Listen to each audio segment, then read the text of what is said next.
Esta noche, Señor, al venir delante de ti, queremos agradecerte porque tú nos das el privilegio de congregarnos y de poder adorar tu nombre. Pero en esa misma confianza, Señor, queremos pedirte que nos puedas hablar al corazón, fortalecer nuestro espíritu. Pero también, Señor, sabemos que una de las funciones al entregar tu palabra es que ésta produce el nuevo nacimiento por medio de la acción de tu Espíritu Santo. Por eso queremos pedirte, Señor, que toque los corazones de los que están en este lugar y de los que a través de la radio y el internet escuchan esta transmisión. Todo esto, Señor, lo rogamos y lo suplicamos en el nombre de Jesús. Aparta toda distracción y que así, Señor, podamos encontrar el descanso y la paz en tu palabra. Todo lo pedimos en el nombre de Jesús, nuestro Señor y nuestro Salvador, por quien te damos las gracias. Amén y amén. Abramos la Biblia, hermanos, en el Evangelio de Juan, capítulo número 1. Es el libro de la Biblia que estamos estudiando los días martes. Y hoy vamos a leer el versículo número 14. La palabra de Dios nos dice en el Evangelio de Juan, capítulo número 1, versículo 14: y el Verbo se hizo hombre y habitó entre nosotros, y hemos contemplado su gloria, la gloria que corresponde al Hijo unigénito del Padre, lleno de gracia y de verdad. Amén. Hasta ahí dejamos la lectura, hermanos. Tengan la bondad de tomar sus asientos, por favor. Este versículo que acabamos de leer corresponde al clímax del canto cristológico que se encuentra en este prólogo del Evangelio de Juan. En realidad, hermanos, en este versículo 14 explota la admiración de quien compuso este canto por la persona del Señor Jesús. En realidad, hermanos, es acá en este verso donde se nos revela el tema de la encarnación del Verbo. Pero este versículo 14 tiene un contraste bastante claro que lo vamos a ir considerando en las próximas semanas, porque acá se nos ha dicho, por ejemplo, que el Verbo se hizo hombre, habitó entre nosotros, y note lo que dice: hemos, está hablando de plural, hemos contemplado su gloria. Pero ¿por qué le digo que este versículo 14 tiene un contraste con lo que ya hemos estudiado anteriormente? El contraste se encuentra en los versículos 9, 10 y 11, porque se nos ha dicho que el Verbo es la luz verdadera que alumbra a todo ser humano y que como luz vino a este mundo. Y siendo Él la luz, dice la Escritura que el mundo no lo reconoció. Eso es lo primero. Ahí encontramos un primer contraste. El mundo no lo reconoció. Pero el versículo 14 habla de un grupo que lo ha contemplado su gloria y lo ha reconocido. Otro contraste muy significativo es el que se encuentra en el versículo 11, cuando dice que vino a lo que era suyo, pero los suyos no lo recibieron. Y si Él vino a lo que era suyo, quienes han contemplado la gloria del Verbo lo han hecho, hermanos, reconociendo toda la majestad de quien es Él. Entonces, hermanos y hermanas, es importante que nosotros ahora consideremos todas las implicaciones de lo que significa que el Verbo el Hijo de Dios, se haya hecho hombre y habitar entre nosotros. Este versículo es muy rico, por lo que solamente vamos a considerar algunos aspectos de los elementos de la encarnación. El versículo 14 comienza diciendo, hermanos y hermanas, que el Verbo se hizo hombre. ¿Cuál es el significado de que el Verbo se hizo hombre? Eso, hermanos, tiene una connotación que debemos de tener mucho cuidado. Porque cuando se dice que el Verbo se hizo hombre, no está diciendo que el Verbo cesó de su naturaleza divina para tomar la forma humana. No es en ese sentido que la afirmación del versículo 14 está señalando el aspecto divino acerca de Jesús. Para que nosotros tengamos una idea, por ejemplo, cuando la mujer de Lot se convirtió en un pilar de sal o en una estatua de sal, podríamos decir que la mujer se hizo una estela de sal y por lo tanto dejó de ser mujer de Lot. Eso sí ocurrió. Pero también en el mismo pasaje del libro de Génesis se nos dice que Lot se hizo padre de Moab y de Amnón, pero él siguió siendo Lot. En ese mismo sentido es que el versículo 14 nos dice que él se hizo hombre. No que él haya dejado de ser Dios, porque recordemos que él es preexistente, tal como se nos ha demostrado en este prólogo y en este canto cristológico, sino que teniendo su naturaleza divina, él se hizo un cuerpo para sí. Es importante que usted note esto, porque no dice que el Verbo tomó un cuerpo, no dice que el Verbo poseyó un cuerpo, no es eso, sino que lo que dice el versículo 14 es que el Verbo se hizo.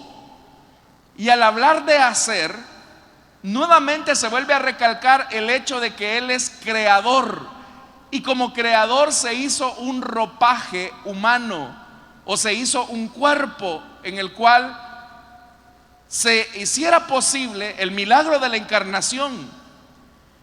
Por eso es que cuando el apóstol Pablo escribe su carta a los filipenses, él también introduce en su carta un canto cristológico muy conocido.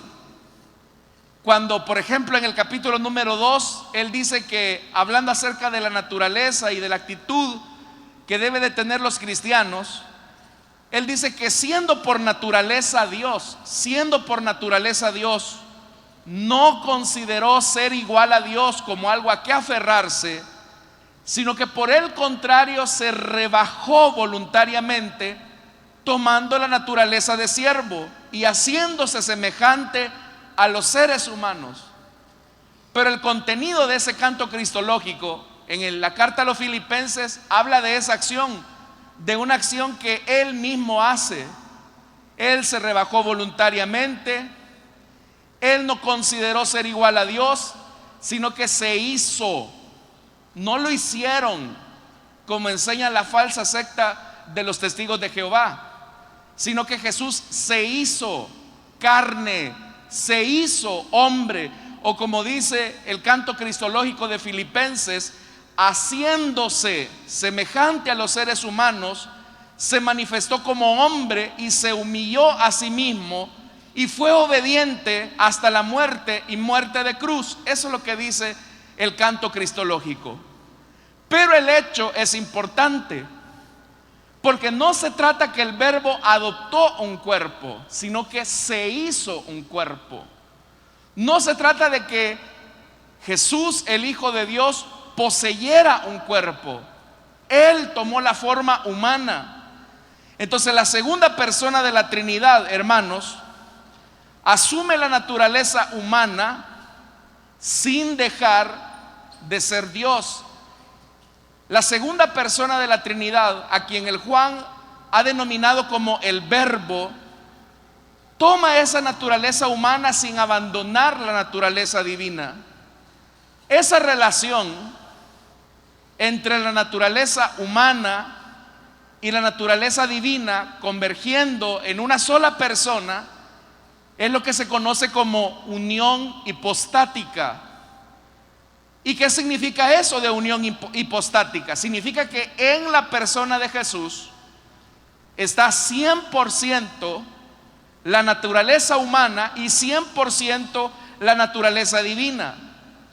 Ambas naturalezas son inconfundibles, inmutables, indivisibles e inseparables. Esa unión entre lo humano y lo divino no elimina o anula la otra naturaleza. Por eso, hermanos, es que usted va a entender algunos pasajes ahora con este versículo 14. Allá en el sermón escatológico del Evangelio de Mateo, capítulo 24, los discípulos se acercan a preguntarle al Señor acerca de la señal de su venida.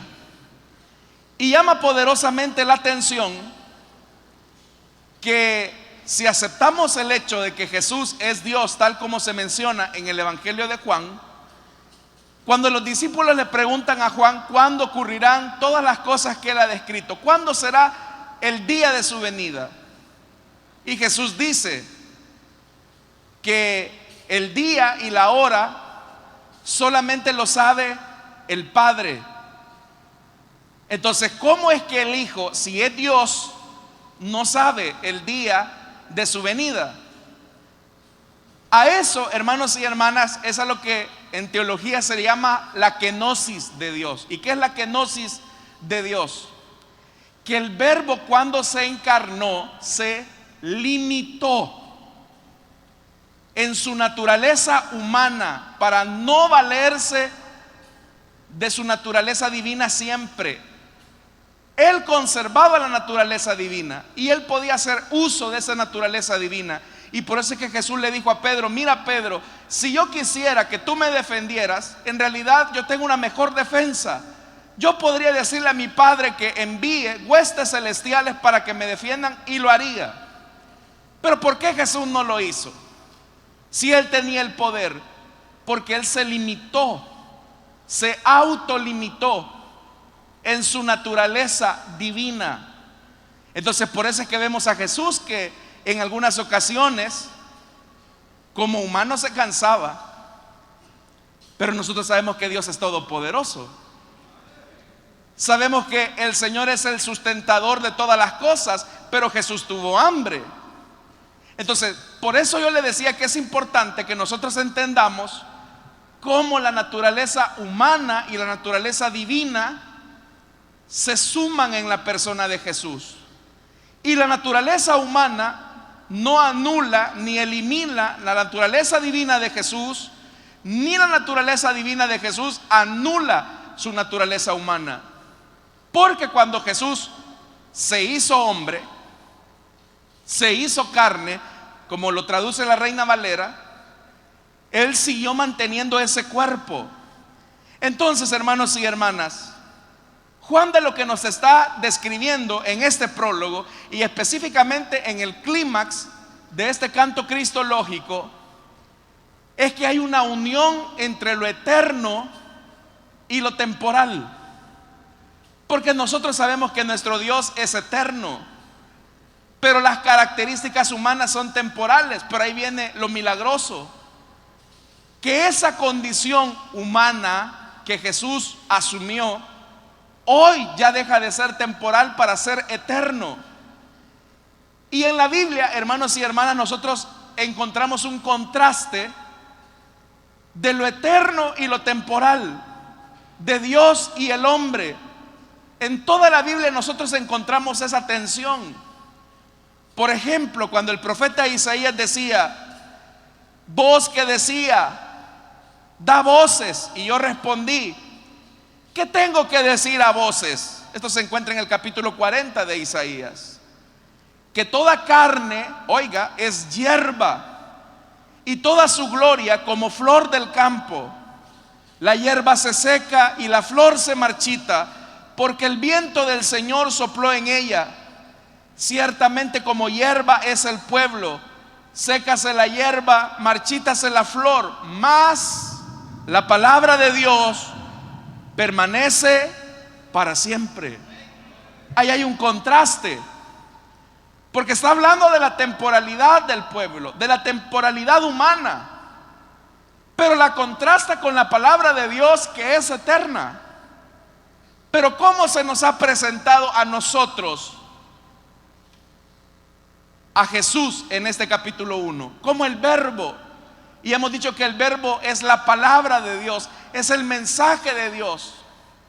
Pero esa palabra, que es eterna, viene en una presentación humana. Y todos nosotros sabemos que ese aspecto humano, frágil, que muere en la cruz, es algo, hermanos y hermanas, que solamente se puede entender sobre la base de un plan. Entonces, esos dos extremos, que son infinitamente distantes, que son antitéticos, se unen en la encarnación. El aspecto eterno y el aspecto temporal o humano, la fragilidad de un hombre. Se lo voy a decir de esta manera, y yo sé que esto es un poco difícil de entenderlo, pero trate la manera de prestarme atención en lo que estoy diciendo. El creador del universo, el que hizo los cielos y la tierra, se hizo a sí mismo también una criatura. Él mismo se hizo criatura. Él, en su calidad de Dios, se hizo hombre. Eso es lo que dice el versículo 14. El verbo se hizo hombre.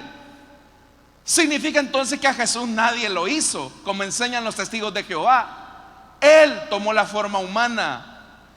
Por eso, como vamos a ver en este evangelio de Juan, al hablar acerca del sacrificio de Cristo, él dice: a mí nadie me quita la vida, yo la pongo, pero yo también la vuelvo a tomar. ¿Quién es el que puede decir algo semejante? Solamente el verbo, solamente Dios. Entonces, hermanos, repito nuevamente, el creador se hace también criatura. No se trata de que el verbo se convirtió en hombre, sino que se hizo hombre. Oiga lo que estoy diciendo. No se trata de que el verbo se convirtió en hombre. No, es más profundo. Se hizo hombre sin dejar de ser el mismo verbo preexistente y eterno. Es decir, se hizo hombre, pero sin dejar de ser Dios. Y esto de lo que nos habla es del aspecto creador del verbo. Porque si el verbo se hizo hombre, es porque nos habla de su poder como creador. Estamos hasta ahí, hermanos. Si a usted le resulta un poco difícil entender esto, no se preocupe, porque en realidad, hermanos, es un misterio tan profundo el que la naturaleza humana y la naturaleza divina vivan en la persona de nuestro Señor. Y nuestra mente es finita, pero si usted guarda en su corazón la verdad de que Jesús es 100% hombre y 100% Dios, eso es suficiente. Dicen amén, hermanos. Entonces Jesús no fue creado, Él es el creador de todas las cosas. Y Jesús no vino a poseer un cuerpo, Él se hizo hombre. Pero ¿cuáles son las implicaciones de esa verdad? Inmediatamente dice la segunda parte: y habitó entre nosotros. Esa idea de habitar entre nosotros cumple tres funciones específicas, y cada una de ellas tiene implicaciones profundas para todos aquellos que le recibieron, para todos aquellos que creen en su nombre, que fue lo último que vimos la semana pasada. Entonces vamos a ver el primer aspecto de la implicación de que el verbo se haya hecho carne o se haya hecho hombre y haya habitado entre nosotros. Lo primero que podemos ver es la condescendencia de Dios. La frase o el verbo que se traduce habitó proviene de un verbo, hermanos, en el griego que es eskenosen. Y eskenosen tiene la idea de fijar una tienda de campaña. Por eso es que algunos han dicho que la mejor idea es que el verbo tabernaculizó su presencia, se tabernaculizó, moró en un tabernáculo, moró en una tienda. Al usar este término, obviamente que Juan lo que tiene en mente es el tabernáculo o la carpa del Antiguo Testamento, en el cual Dios moraba en medio de su pueblo, y que esa carpa, esa tienda, ese tabernáculo servía como centro de adoración.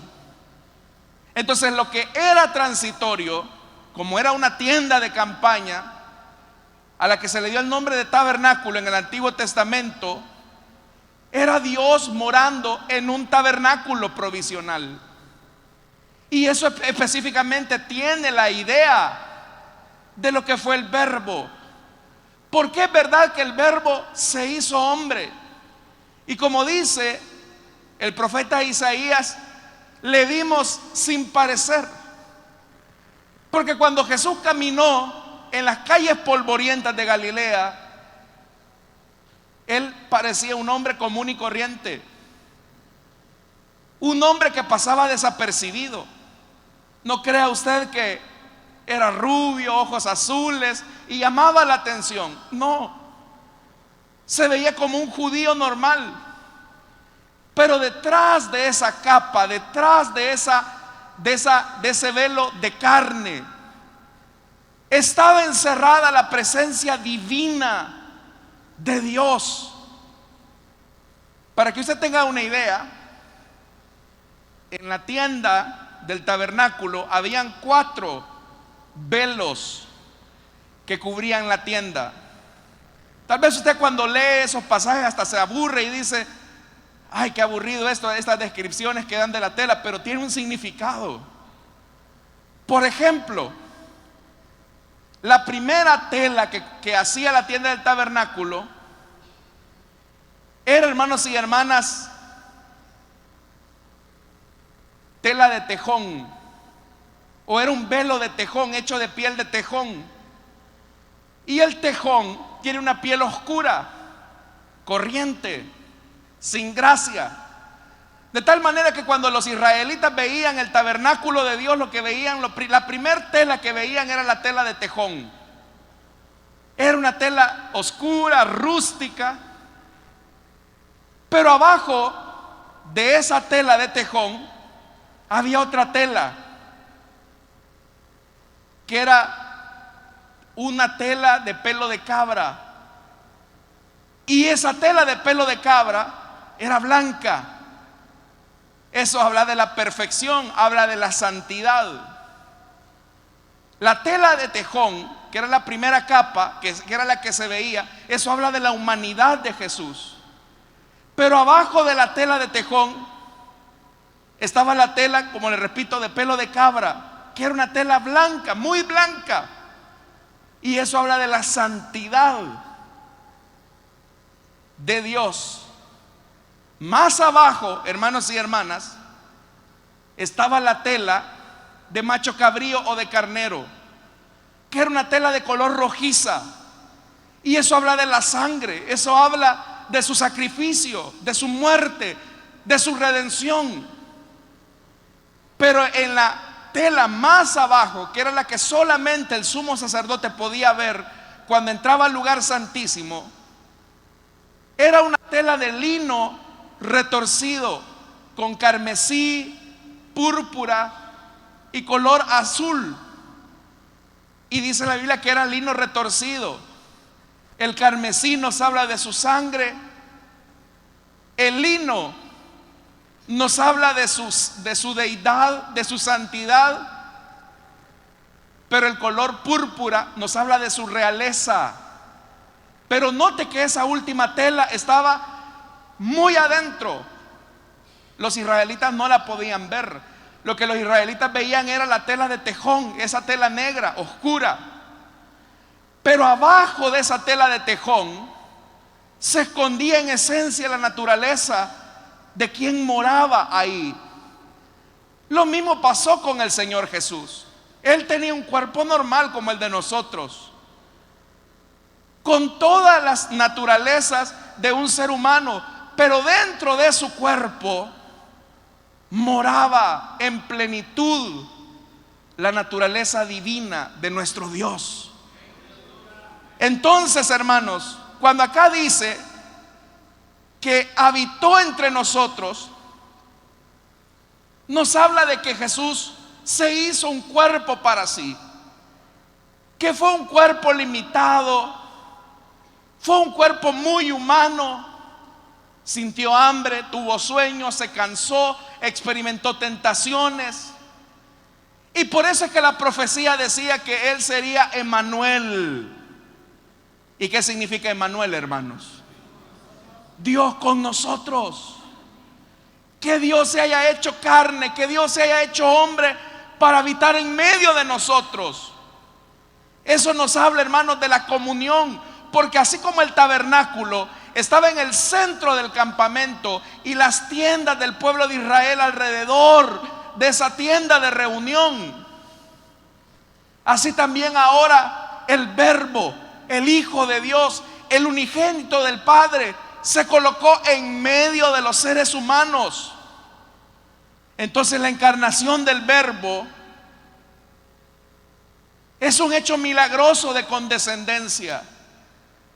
Porque Dios, hermanos y hermanas, se hace hombre para humillarse. Ojo, Dios no se humilla al hacerse hombre, sino que se limita en su naturaleza divina para asumir la naturaleza de siervo. Y al asumir esa naturaleza de siervo, en ese sentido habla de su humillación. Porque ¿cómo muere el Verbo? ¿Cómo muere el Hijo de Dios? En la muerte más humillante de todas, muerte de cruz. Era una muerte dolorosa, vergonzosa, porque el Señor murió desnudo. En realidad, cuando uno ve las representaciones del Señor en cuadros o pinturas, siempre cubren su desnudez, pero Él murió desnudo. Era una muerte vergonzosa, era una muerte humillante, era de las peores muertes que se podía hacer. Pero por esa muerte el Señor mostró su amor por cada uno de nosotros. Entonces Jesús se hizo hombre, no para venir a turistear, no para ser reconocido, sino que el Hijo del Hombre vino para servir como siervo. Él se humilló como esclavo, haciéndose obediente hasta la muerte, y muerte de cruz. Entonces la encarnación, hermanos y hermanas, es el gesto solidario de Dios hacia el hombre, para compartir sus tristezas, para compartir sus debilidades, para compartir sus limitaciones, sus experiencias, sus tentaciones. Jesús se hizo hombre para experimentar lo que usted siente. Jesús se hizo hombre para experimentar las tentaciones que son normales del ser humano. Jesús sufrió marginación, Jesús sufrió el rechazo, Jesús sufrió el desprecio, Jesús sufrió, hermanos y hermanas, la pobreza, porque al hacerse hombre, en su condescendencia, Él quiere entendernos a nosotros. Por eso es que la carta a los Hebreos, hablando acerca de Jesús, Él dice: porque no tenemos un sumo sacerdote incapaz de compadecerse de nuestras debilidades, sino uno, dice, que ha sido tentado en todo de la misma manera que nosotros, aunque sin pecado. Pero ¿por qué el Señor asumió esa naturaleza humana? Para experimentar nuestras limitaciones, nuestros dolores, nuestras tristezas, nuestra hambre, nuestra marginación, para que, como dice Hebreos, nos podamos acercar confiadamente al trono de la gracia para recibir la misericordia y encontrar la gracia que nos ayuda oportunamente. Porque entonces Dios no es un Dios distante, Dios no es un Dios lejano. Nadie me entiende en esta enfermedad. ¿Cómo no? El Verbo lo entiende, porque Él llevó nuestras enfermedades. Nadie sabe el dolor que yo he pasado por la pobreza que he vivido. ¿Cómo no? El Verbo lo entiende, porque Él fue pobre. Es que a mí me han marginado, me han desechado, se han burlado de mí y nadie me entiende. ¿Cómo no? El Verbo te entiende, porque a Él lo humillaron, a Él lo marginaron. Por eso Él se hizo hombre, para sentir, para humanizarse con nosotros. Humanización puede ser un término sinónimo de encarnación. No es solo que el Verbo tomó un cuerpo humano, sino que se hizo hombre para experimentar lo que todos nosotros experimentamos. Yo no sé si usted se alegra por el Verbo, el Hijo de Dios, porque puede ser que alguien no le entienda a usted, pero el Señor sí le entiende. Hay una canción de un excelente cantautor, Santiago Benavides, y él tiene una canción que se llama Dios también. Y esa letra de esa canción dice: Dios también fue un inmigrante, Dios también tuvo que huir, Dios también fue un desplazado, Dios también perdió a su niño, Dios también probó la soledad, Dios también se quedó sin amigos cuando más precisaba su solidaridad. Dios también pasó por el dolor, Dios también lloró, Dios también estuvo preso, Dios también sufrió por amor, Dios también fue criticado por no lanzar la piedra y optar por el perdón. Dios también fue un cónyuge engañado, Dios también fue un niño marginado, Dios también fue un joven rechazado, Dios también tuvo hijos descarriados. Dios experimentó todo lo que nosotros experimentamos. Así que usted puede decir: nadie me entiende, nadie sabe el dolor que yo he sentido al ser abusado. ¿Cómo no? Al Hijo de Dios lo abusaron cruelmente las autoridades, hermanos y hermanas, lo humillaron de una forma indigna. Así que Jesús te entiende. Es que nadie sabe el dolor que yo he sentido a causa de la traición de mi cónyuge. El Verbo te entiende, porque Él sufrió la traición de sus amigos. Es que nadie entiende cuando yo lloro en la noche y me siento solo y necesito que alguien esté conmigo. El Verbo de Dios te entiende, porque Él también tuvo que atravesar su Getsemaní estando solo y necesitando ayuda. Entonces no hay nada que tú estés atravesando que el Hijo de Dios no puede entender. Y eso nos habla de su amor y su misericordia. Probablemente entre nosotros no nos entendamos al 100%, pero el Hijo de Dios sí te entiende, porque el Verbo de Dios se hizo hombre y habitó entre nosotros. Amén, hermanos.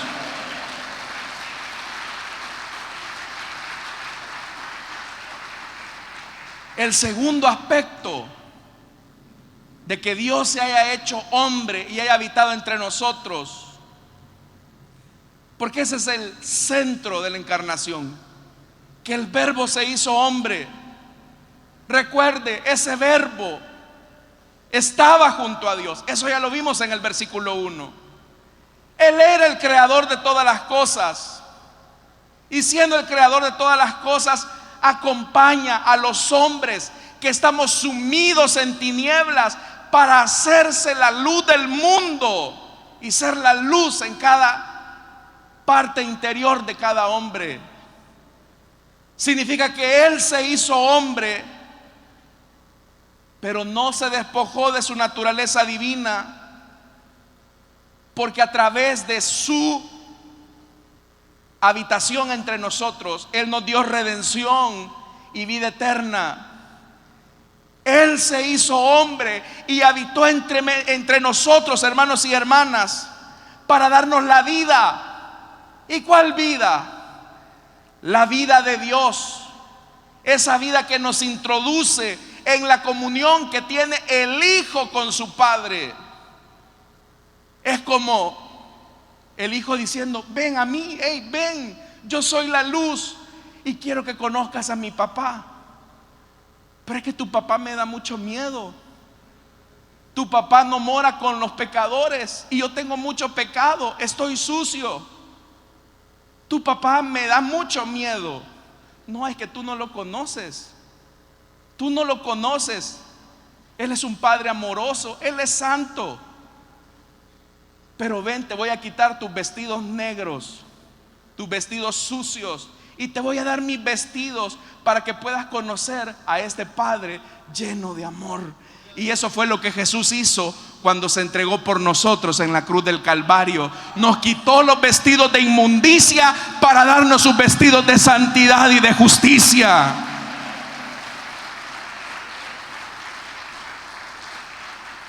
Ese es el segundo aspecto de que Dios se hizo hombre y habitó entre nosotros.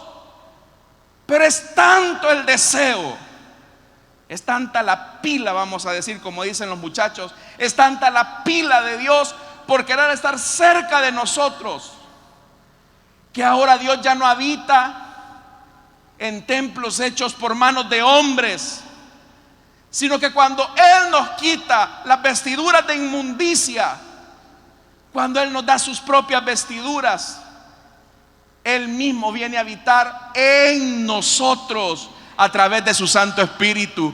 Por eso es que ahora nosotros somos templo y morada del Espíritu Santo.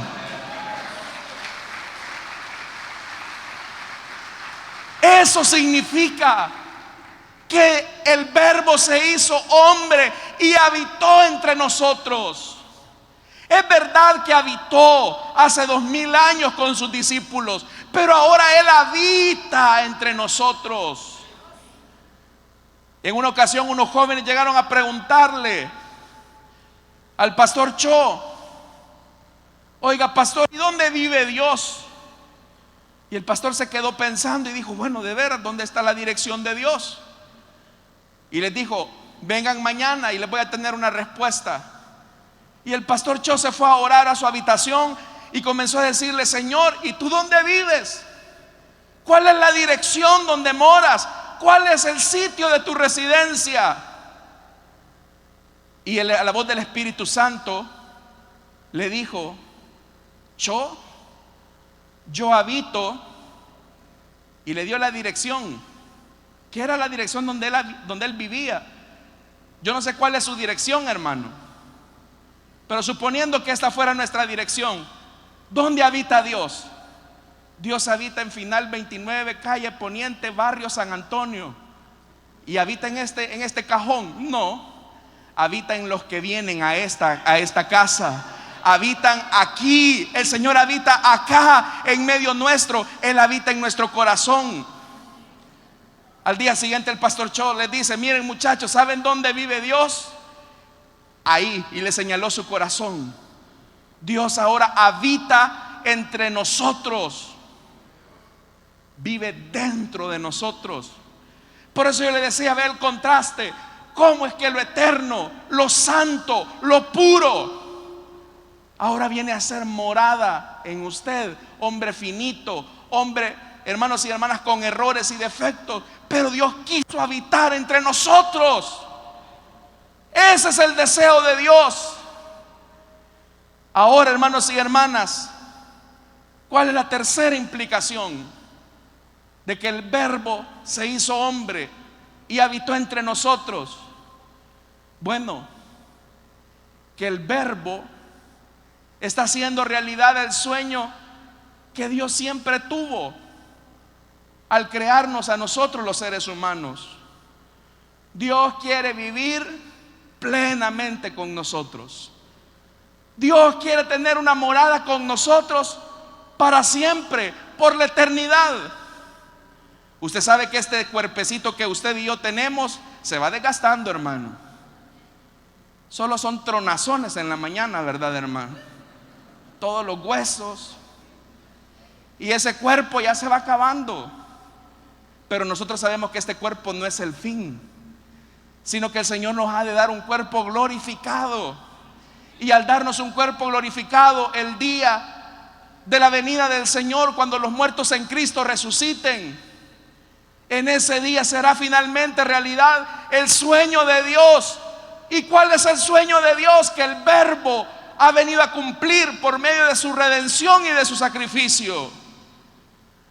Bueno, que Dios volverá a acampar por toda la eternidad con su pueblo redimido y glorificado. Eso es lo que dice el libro de Apocalipsis.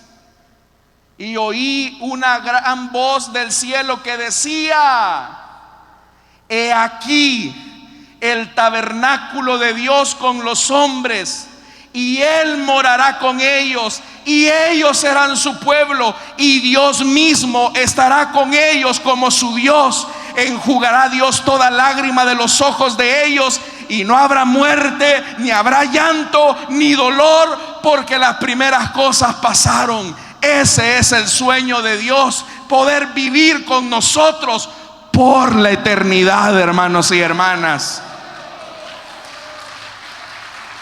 Amén, hermanos. Dios está deseoso de que nosotros vivamos con Él. Es como, digámoslo así, la misma sensación que puede tener un muchacho cuando ya tiene una relación de noviazgo y ya están comprometidos y piensa en cómo va a ser su vida de casados. Pues nuestro novio también sueña con eso. Sueña con que nosotros vivamos con cuerpos glorificados, con cuerpos, hermanos y hermanas, transformados. Pero para que eso llegue a ser una realidad, era necesario que el Verbo se hiciera carne, que el Verbo habitara entre nosotros. Y eso de lo que nos habla es que Dios no ha renunciado a su sueño. Él quiere vivir con nosotros por la eternidad. Por eso es que dice la Biblia que aún los muertos están más vivos en la presencia de nuestro Dios. Jesús dijo: todo el que crea en mí, aunque esté muerto, vivirá. Porque la muerte ha sido vencida, la muerte ha sido derrotada, y ahora nosotros tenemos entrada segura en la misma presencia de Dios, y con Él estaremos por la eternidad. Dicen amén. Esa es la promesa.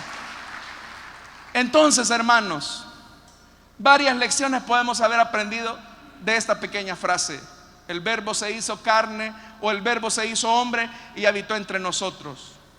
Uno, si usted cree que nadie le entiende, el Verbo le entiende. Él supo que es tener hambre.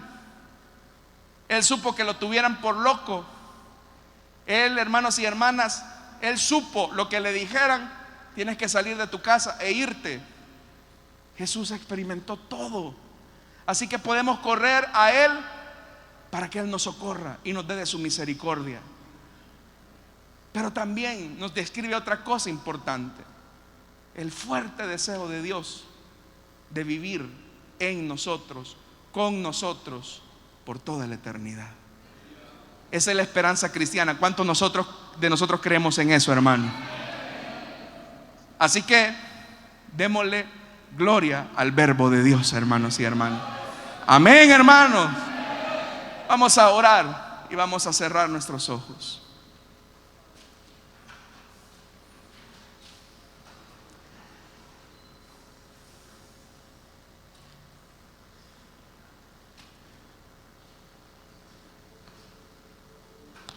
Esta noche quiero hacer una invitación rápidamente para aquellas personas que esta noche desean entregarle su vida a Cristo o desean reconciliarse con el Señor. Les invito para que se pongan en pie Y pasen aquí al frente, queremos orar por ustedes.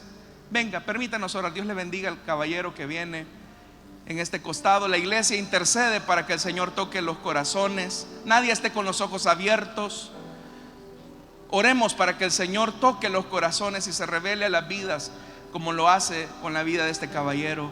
¿Hay alguien más que desea entregarle su vida a Cristo o desea reconciliarse? Póngase en pie. Póngase en pie. Vamos a orar por usted. Si usted quiere entregarle su vida a Cristo o si usted desea reconciliarse, póngase en pie. Dios le bendiga a la señorita que viene allá en el costado, hermana diaconisa. No tienes por qué sentirte sola o solo. El Señor te entiende. Él experimentó todo lo que un ser humano experimenta: el dolor, la tristeza, la pobreza, el hambre, la marginación. Y Él te entiende, pero también entiende que tienes un problema que necesitas resolver, y es un problema de pecado. ¿Hay alguien más que quiere entregarle su vida a Cristo o desea reconciliarse? Póngase en pie. Venga, queremos orar por usted. ¿Hay alguien más que desea entregarle su vida a Cristo o desea reconciliarse? Venga, pase. Queremos orar por usted. Estoy a punto de cerrar esta invitación, pero si usted quiere entregarle su vida a Cristo, póngase en pie. Queremos orar por usted.